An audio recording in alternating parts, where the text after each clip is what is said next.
paz do Senhor, nesse vídeo iniciamos a primeira lição do último trimestre do ano. O tema dessa revista é o Evangelho do Discípulo Amado. E a aula de hoje, o título é A Palavra Eterna Habitou Entre Nós. Vamos ler no Evangelho de João, capítulo 1, primeiro do versículo 1 ao 5 e em seguida do 10 ao 14. Amém? Evangelho de João, capítulo 1, versículo 1. No princípio era o Verbo, e o Verbo estava com Deus, e o Verbo era Deus. Ele estava no princípio com Deus. Todas as coisas foram feitas por ele, e sem ele nada do que foi feito se fez. Nele estava a vida, e a vida era a luz dos homens. E a luz resplandece nas trevas, e as trevas não a compreenderam. 10. Estava no mundo, e o mundo foi feito por ele, e o mundo não o conheceu. Veio para o que era seu, e os seus não o receberam. Mas a todos quantos o receberam, deu-lhes o poder de serem feitos filhos de Deus, aos que creem no seu nome, os quais não nasceram do sangue, nem da vontade da carne, nem da vontade do varão, mas de Deus. E o Verbo se fez carne, e habitou entre nós, e vimos a sua glória, como a glória do unigênito do Pai, cheio de graça e de verdade. Amém? O primeiro tópico da revista é Conhecendo Mais de Deus. Você já deve ter ouvido falar do discípulo João, não é mesmo? Ele é conhecido nas Escrituras como o discípulo a quem Jesus amava. O evangelho escrito por João se diferencia dos demais evangelhos pela ênfase que ele dá na natureza de Jesus Cristo. O apóstolo João também é o único que apresenta o início da história de Jesus na eternidade e não no seu nascimento. Alguns grupos não creem que Jesus é Deus em sua essência. Como assim? Jesus já existia antes de nascer? Nós vamos aprender o que João explica a respeito disso no seu evangelho. E assim nós entramos no tópico. A palavra já existia. O apóstolo João se refere a Jesus chamando-o de a palavra. E isso pode até parecer um pouco estranho num primeiro momento, mas tem um significado muito profundo.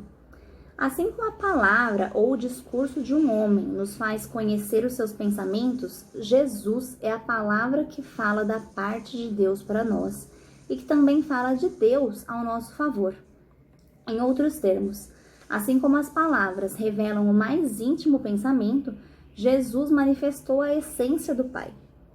João também destaca 3 aspectos principais da natureza divina de Jesus. O primeiro deles, a sua pré-existência. Jesus sempre existiu? Como assim? Ele não foi criado como os seres humanos ou como os animais. Nossa noção de tempo e início de vida surgiu junto com a criação do mundo. Porém, mesmo antes de Deus formar a terra, Jesus já existia. Está escrito em Salmos 90 e o verso 2. Vamos abrir em Salmos 90 e o verso 2. Antes que os montes nascessem, ou que tu formastes a terra e o mundo, sim, de eternidade a eternidade tu és Deus. Outro tópico é sua coexistência com o Pai. Desde o princípio, o Filho está junto ao Pai, porque o Pai e o Filho são um só. E Jesus confirma isso em João 10:30. João 10:30, nós podemos ler Jesus falando: eu e o Pai somos um. O nosso Deus, ele é trino, ou seja, ele é Pai, ele é Filho e ele é Espírito Santo. São 3 pessoas distintas que convivem em perfeita unidade e eles possuem a mesma essência. Um bom exemplo que nos ajuda a entender melhor a Trindade é a água. Vamos lembrar das nossas aulas de ciências. A água ela existe em 3 formas distintas na natureza, não é? A forma sólida, através do gelo, a líquida, como a água que nós bebemos, e a gasosa, nos vapores. Mas todas elas têm a mesma essência, o H2O, todas elas são água. E o terceiro tópico é a sua participação na criação. A Bíblia ensina que Deus criou o mundo pela sua palavra. Nós vamos ler em Gênesis sobre a criação do mundo. Em Gênesis 1, do versículo 1 ao 3. No princípio criou Deus os céus e a terra era sem forma e vazia, e havia trevas sobre a face do abismo, e o Espírito de Deus se movia sobre a face das águas. E disse Deus: haja luz, e houve luz. No momento em que Deus formou o ser humano, ele também declarou em Gênesis 1 e 26. E disse Deus: façamos o homem à nossa imagem, conforme a nossa semelhança, e domine sobre os peixes do mar, e sobre as aves dos céus, e sobre o gado, e sobre toda a terra, e sobre todo réptil que se move sobre a terra. Então, no versículo 3, nós vemos que Deus falou: haja luz, e apenas pela palavra dele houve luz. Deus criou a terra através somente da sua palavra. E no versículo 26, nós podemos reparar que ele disse: façamos o homem conforme a nossa semelhança. Observe que essa frase está dita em plural, o que indica a presença de Jesus já na criação da humanidade. O próximo tópico da nossa revista é: a palavra se tornou um ser humano. O Criador conhecia muito bem a natureza humana e sabia que no início de tudo, Adão e Eva seriam iludidos pela serpente, que eles desobedeceriam e seriam expulsos do jardim do Éden. O pecado afastou a humanidade de Deus e trouxe consigo castigo e morte. E por causa da desobediência do homem, ele se tornou escravo do pecado. Por isso, Deus prometeu a vinda de um que iria derrotar o pecado e iria restaurar a comunhão plena entre Deus e o homem. E a fim de preparar a vinda do Messias, Deus escolheu um homem para formar um povo. Esse homem foi Abraão. De Abraão descendeu todo o povo de Israel. E a nação israelita recebeu a missão de guardar a promessa da vinda de Jesus. Durante séculos, cada judeu ensinou aos seus filhos e aos seus netos que eles deveriam esperar pelo Salvador. Muitos profetas se levantaram e anunciaram que o prometido seria um descendente do rei Davi, e que ele nasceria de uma virgem, cresceria em uma família humilde, seria desprezado por muitos, iria curar e fazer muitos milagres. Todas essas profecias foram ditas séculos antes de Jesus nascer, e elas foram escritas e preservadas por grupos religiosos que eles se dedicavam em conservar a esperança que eles tinham da vinda de Cristo. Ao tempo determinado por Deus, Jesus se fez carne e ele habitou entre nós, como está escrito em João. Vamos abrir de novo no Evangelho de João.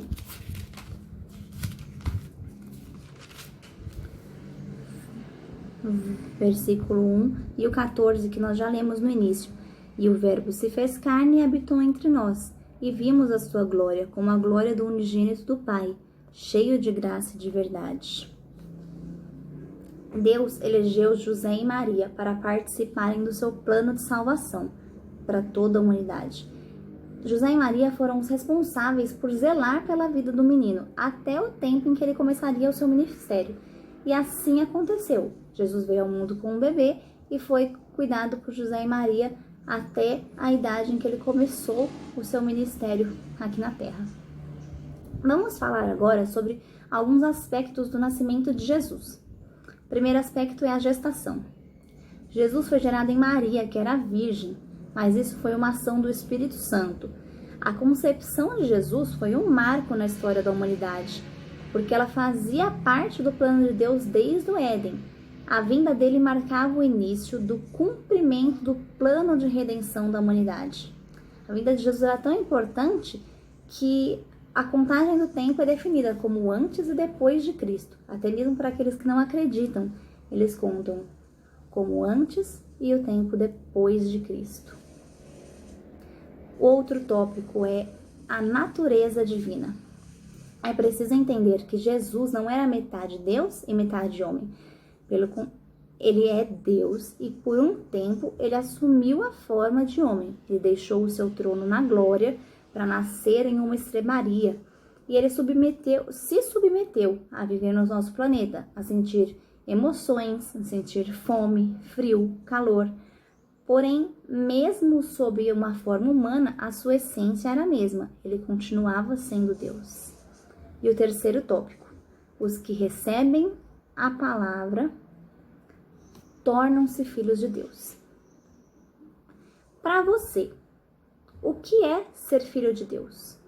Você acha que todas as pessoas são filhos de Deus?